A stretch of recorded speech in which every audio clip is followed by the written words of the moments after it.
आप इसलिए भी सौभाग्यशाली हैं कि आज इस गांव में आर्य समाज संचालित हो रहा है। यदि यहाँ आर्य समाज ना होता तब क्या होता? अगर हम अपना दृष्टिपात इस समाज में करें तो हमारे देश में हमारे दो पर्व ऐसे हैं कि जिन पर सबसे ज्यादा युवाओं का भविष्य बर्बाद होता है, नष्ट होता है। और वो दो पर्व हैं, पहला दीपावली और दूसरा होली। आप कहोगे जी ऐसा क्यों? तो आप सबको प्रायः तो पता होगा, लेकिन यदि पता ना हो तो स्मरण करा दूं कि सबसे अधिक लोग यदि जुआ खेलना सीखते हैं तो बताओ जी किस दिन सीखते हैं? दीपावली के दिन सीखते हैं। सबसे अधिक शराब यदि पीते हैं, नशा यदि करते हैं तो होली और दीपावली पर करते हैं। आप लोग इसलिए सौभाग्यशाली हैं कि आप अपने गांव में इन विकारों से बचने के लिए और संस्कारों की तरफ बढ़ने के लिए प्रयत्नशील हैं। और आपने 51 यज्ञ कुंडों में यज्ञ करके आहुतियां डाली हैं, संकल्प लिया है कि हम कुपथ से सुपथ की ओर चलेंगे। मेरे से पूर्व मान्य विद्वान वक्ताओं ने आपको बताया कि आज हम किस प्रकार रह रहे हैं, कैसा जीवन होना चाहिए, किस प्रकार की हमारी पद्धति है। मैं उसी चर्चा को थोड़ा आगे बढ़ा करके अपनी बात समाप्त करूंगा कि देव और असुरों का संग्राम सदैव धरा पर रहा है और सदैव रहेगा। आप सब लोगों ने एक छोटी सी कथा सुनी होगी कि एक बार एक जंगल में आग लगी, और जब आग लगी तो जो जंगल के आसपास रहने वाले परोपकार प्रिय लोग थे वो उसको बुझाने का प्रयास करने लगे। तो लोगों ने देखा कि एक छोटी सी चिड़िया, और वह भी बार बार जाती है, झील में गोता लगाती है और उस आग के ऊपर आकर के अपने पंख फड़फड़ाती है, उस पानी को वहां छोड़ने का प्रयास करती है। तो देखने वाले जो विचारशील लोग थे उनको बड़ी हंसी आई कि इतनी भयानक आग, जंगल में बड़े बड़े वृक्ष तबाह हो रहे हैं, बड़े बड़े शेर, चीते, भालू, बड़े बड़े बंदर, लंगूर सब स्वाहा हो रहे हैं, और ये छोटी सी चिड़िया जाती है, पानी में डुबकी लगाती है और आती है और इस आग के ऊपर पंख फड़फड़ा करके उन बूंदों को छोड़ने का प्रयास करती है। ध्यान से सुनिएगा, वास्तव में कोई चिड़िया कितना ही सामर्थ्य लगा ले, एक छोटी सी अग्नि को नहीं बुझा सकती। जंगल की आग तो इतनी भयानक होती है कि पूरा शहर, पूरा नगर लग जाए, पूरी मानवीय ताकत लग जाए तो भी उस आग का शमन नहीं कर पाती। आज भी हिमालय के हमारे जहां के हम निवासी हैं, उत्तराखंड के जंगलों में आग लगती है, पूरी सरकार उसे कंट्रोल नहीं कर पाती।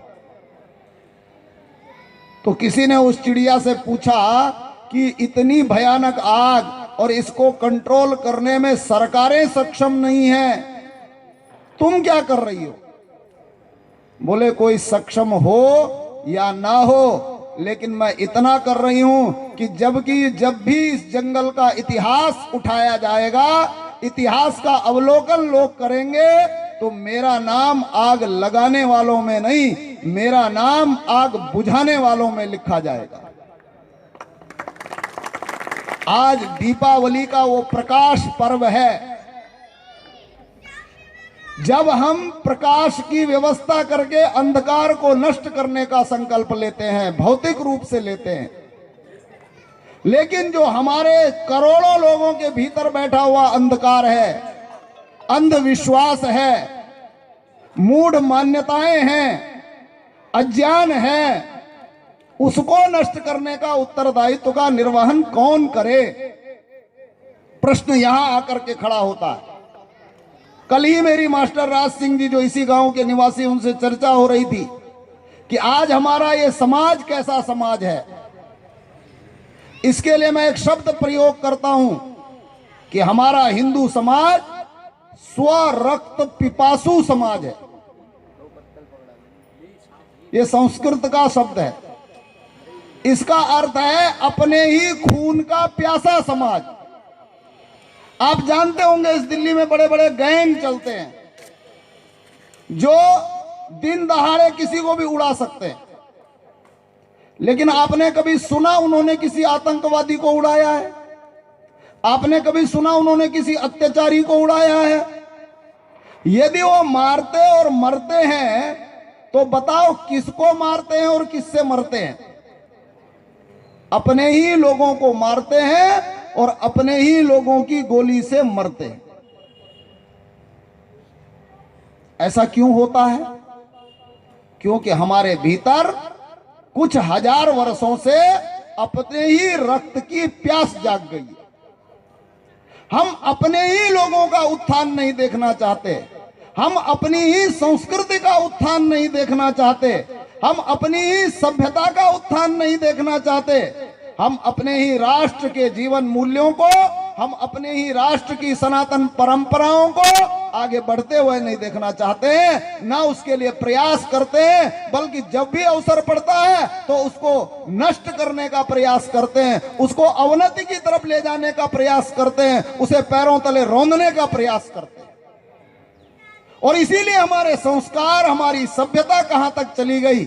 हमारे पूर्व वक्ता कह रहे थे कि आज द्वंद्व इस बात का खड़ा हो गया कि हम आहुति देकर के दान करें या हम चाकू लेकर के काटें। काटना कोई बुरी बात भी नहीं है, काटना भी जरूरी है, और हमारे पूर्वजों ने भी काटा, लेकिन किसको मारा, किसको काटा, गुण के आधार पर निर्णय होता है। और गुण के आधार पर जब निर्णय होता है तो असुरों का विनाश और देवताओं का संरक्षण प्रत्येक बलशाली, प्रत्येक व्यक्ति का उत्तरदायित्व है। हमारी ये जो परंपराएं हैं, जहां से विद्या, जहां से विचार, जहां से संस्कार, जहां से हमारे राष्ट्र और समाज की उन्नति के कारण उत्पन्न होते हैं, ऐसी जो भी तत्व हमारे समाज में हैं, उन सबको आगे बढ़ाना ये वेद का आदेश है। वेद कहता है इंद्रम वर्धन्तो अप्तुरः कृण्वन्तो विश्वमार्यम अपघ्नन्तो अरावणः। इसमें 3 आज्ञाएं सन्निहित हैं। पहला है इंद्रम वर्धन्तो अप्तुरः। इसका अर्थ है आपके बीच में जो श्रेष्ठ है, जो बुद्धिमान है, जो समाज और राष्ट्र के प्रति चिंतन करने वाला है, उसको बढ़ाइए। चाहे वो भाई हो, चाहे चाचा हो, चाहे भतीजा हो, चाहे गांव का हो, चाहे समाज का हो, चाहे राष्ट्र का हो। लेकिन जो भी उन्नतिशील है, जो भी उन्नति के का कारण बन सकता है, जो भी हमको उन्नति के पथ पर ले जाने में सक्षम है, जो परोपकार की भावना से समाज और राष्ट्र की उन्नति के लिए सोचता है, उसको आगे बढ़ाइए। इसका अर्थ है, इसका तात्पर्य है इंद्रम वर्धन्तः अप्तुरः। इंद्र को बढ़ाइए। इंद्र का अर्थ है सामर्थ्यशाली, इंद्र का अर्थ है विद्वान, इंद्र का अर्थ है बलवान, इंद्र का अर्थ है समाज की उन्नति का कारण। और दूसरा वाक्य है अपघ्नन्तो अरावणः।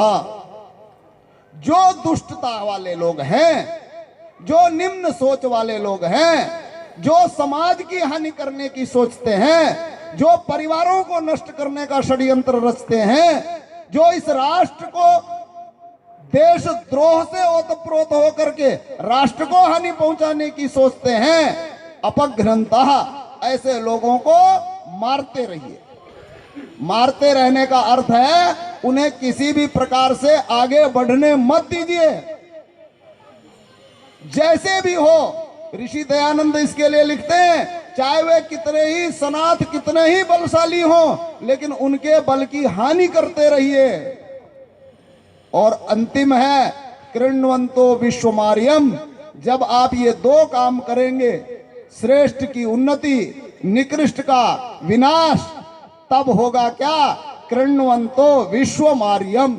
तब सद्गुणों का आधान होगा, तब श्रेष्ठ लोगों की उन्नति होगी, तब आर्य बनेंगे लोग और तब आर्य बनाएंगे लोग। आप सबके मध्य में इस समय आर्य महासंघ और राष्ट्रीय आर्य निर्मात्री सभा गुरुकुलीय प्रकल्पों के माध्यम से, गुरुकुलीय विद्या और गुरुकुलीय विचार के माध्यम से, गुरुकुलीय संस्कृति के आश्रय में रहते हुए इस संपूर्ण मानवीय समाज को आर्य बनाने के अभियान पर है, अर्थात श्रेष्ठ बनाने के अभियान पर है, अर्थात नोबेल बनाने के अभियान पर है। आप सब माताएं बहनें, जो भावी पीढ़ी के बालक हैं, जो युवा हैं, जो वरिष्ठ हैं, वह इस अभियान का प्रचार करें, इसके लिए अपना आशीर्वाद प्रदान करें और समाज में ऐसा व्यापक प्रचार अभियान चलाएं कि भाई इस राष्ट्र की उन्नति, जैसा कि आचार्य आर्य रामवीर जी कह रहे थे कि आर्यों के अभ्युदय में है, आर्यों की विचारधारा में है, आर्य विद्या में है, और वो विचारधारा कोई पराया नहीं है, वो हमारे पूर्वजों की है। अरे महाभारत के युद्ध के पहले आप सबके पूर्वज भी आर्य थे और करोड़ों वर्षों तक थे। आप उन्हीं की संतान हैं। आपके पूर्वज ऋषि मुनि थे, आपके पूर्वज सम्राट थे जो सार्वभौमिक चक्रवर्ती साम्राज्य चलाते थे। किस विचारधारा पर थे? वो विचारधारा वेदों की विचारधारा थी, वो ईश्वर प्रदत्त विद्या थी, उसी के बल पर यह समाज उन्नति करता था। आइए आज दीपावली के इस पावन प्रकाश पर्व पर जब हम बाहर से प्रकाश फैला रहे हैं तो अपने अंतःकरण में भी उस प्रकाश का आधान करें और यह निश्चित संकल्प लें कि जब भी जहां भी आर्य समाज हमारा आह्वान करेगा, जब भी आर्य विचारधारा के लोग हमें बुलाएंगे, हम संगठित होंगे, उनके साथ कदम से कदम मिलाकर चलेंगे और उनके अनुसार इस संस्कृति और सभ्यता का उत्थान करेंगे। आज इस दीपावली के पर्व पर मैं आपका आह्वान करता हूं कि जो भी लोग यज्ञ करना जानते हैं वे सब आज सायंकाल अपने अपने घर पर यज्ञ करें।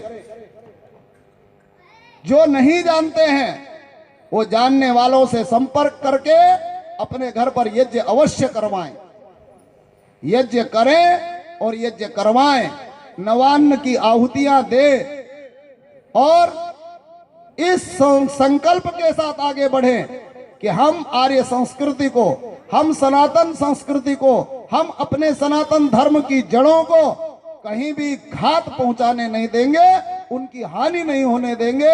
हम बढ़ेंगे और हम बढ़ाएंगे और हम निरंतर आगे चलेंगे और अपनी विद्या, अपनी संस्कृति, अपने संस्कारों को नहीं छोड़ेंगे। इसी संकल्प के साथ इस दीपावली पर्व को मनाएं। ये ऋषि दयानंद का बलिदान पर्व भी है। उनका बलिदान आज ही के दिन षड्यंत्रकारी लोगों ने, जो अंधकार में ही जीने के आदी थे, जो अंधकार में ही जीना चाहते थे, जो विद्या और विचारों के प्रभाव को नष्ट करना चाहते थे, ऐसे लोगों ने विष दे करके, जहर दे करके ऋषि दयानंद की हत्या इसी दिन की थी। इसी दिन उनका देहावसान हुआ था, लेकिन उनका देहावसान भी सत्य के पथ पर चलते हुए हुआ था। इसलिए हम स्मरण करते हैं, कृतज्ञता ज्ञापित करते हैं और हम भी अपने जीवन में उनके बढ़ाई हुई विचारधारा को आगे बढ़ाएंगे, ये संकल्प लेते हैं। इतना ही कह करके मैं अपनी वाणी को विराम देता हूं। आप सब लोगों ने ठीक समय से आकर के आज के इस यज्ञ को संपन्न किया है। आप सभी लोग, माताएं बहनें, जो छोटे बालक हैं, जो वरिष्ठ हैं, जो यहाँ के युवा हैं, वे सभी धन्यवाद के पात्र हैं। आप सबको पुनः पुनः धन्यवाद। आप सब लोगों का अभिनंदन।